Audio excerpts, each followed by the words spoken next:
chơi mua à? Cũng là cái tuần đầu ba. Chắc cái lúc này xếp phải xếp lên đâu rồi các bao hạt thì của lúc không bỏ đi cha.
Sợ cũng biết sao cái tụi tụi kinh ta là sợ bên nó nói em sẽ là nó biết cho nè hả sợ là nàng cái nhớ nè bố nàng cái nhớ tao chờ một đàn đây các bạn nói nè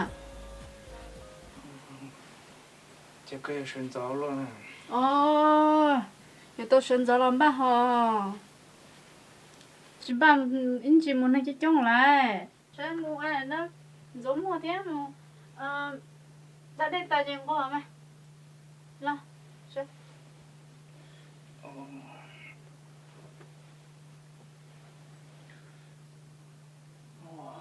chúa của tôi thiên tả lại chúa có xin à Cái tên ba tả. bắt tả lại Ôi, đi tìm cái trường khu phòng quá chứ này vào một nó nè.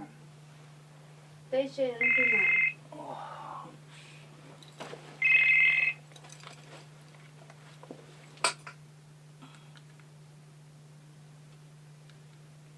Lo.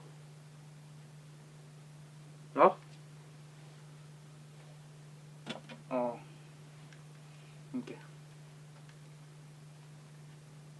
Nó mất khử à? Vậy là chung có liền móc từ lâu là nhà móc cái thế nào Ba cái tụi khương tả. mà tôi tả đấy bây giờ tiếc thế hả tận thế lo chị cái hai tiếc thế mà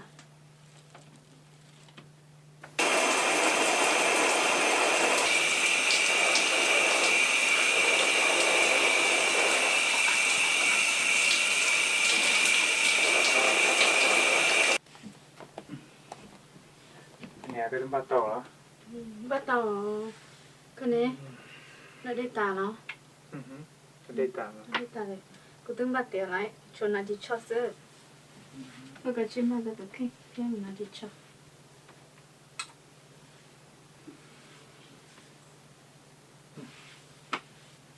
Ok.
be there in person to wish you a happy Hmong New Year 2010 due to the current health.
아니 끝까지나.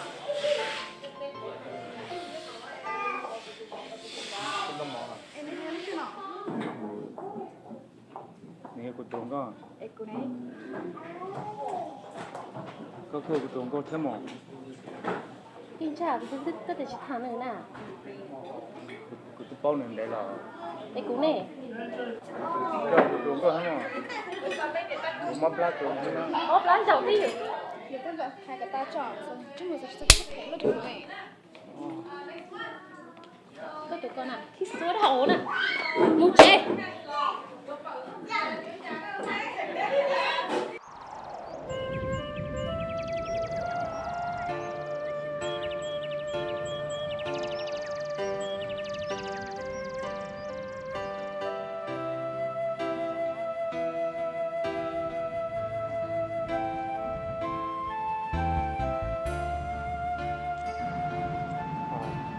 nó có bao giờ nha bao giờ hả 기차 không chịu 그래서 내 시타노나 그 비용구나 cái cô cái rồi có theo 뜻이 요스 chị 요스 뛰어 chị tiêm mà 저거 사다 무슨 말 사다 고게 그래 그 멋시시 그래도 이렇게 chị chị đã có liền 사다 thì lúc mình ta lại à cái tôn tệ hay à 떠나 ok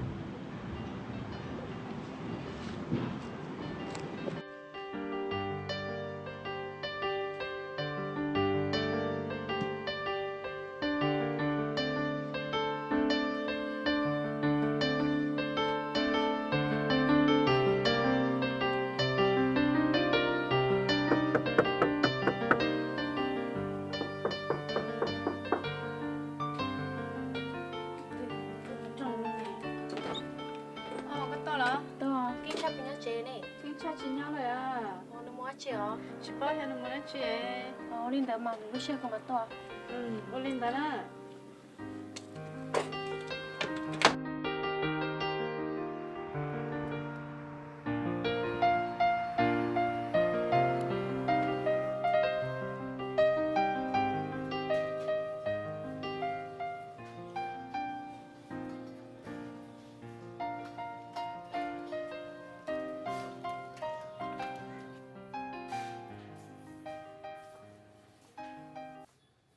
giờ bụng dễ nó cho muốn nó sẽ giàu sẽ có yêu đã chỉ sư cái gì là khờ biết bụng ô li mà chú đã chỉ theo giờ cho cùng nó cho muốn nó sẽ giàu đâu cứ mà cái gì sẽ có nhìn nó đã chưa nhìn đã chưa chỉ cầm mà mỗi lần tôi cũng gai giàu chạy nhà nhã cơ cái liềm mà cũng mang cá sắm mà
con nhà này mua vì nó muốn sử dụng rồi sao mà xin tỏ hai cơ rồi sao mà tôi phải em rồi đó cô sao cả cô rong đói à tôi phải e hồ sơ em có tư rong cho cô này tiền ta chim mà rất đại cơ chị hết tiền em cái tư rong cho cô có gì thôi cơ đó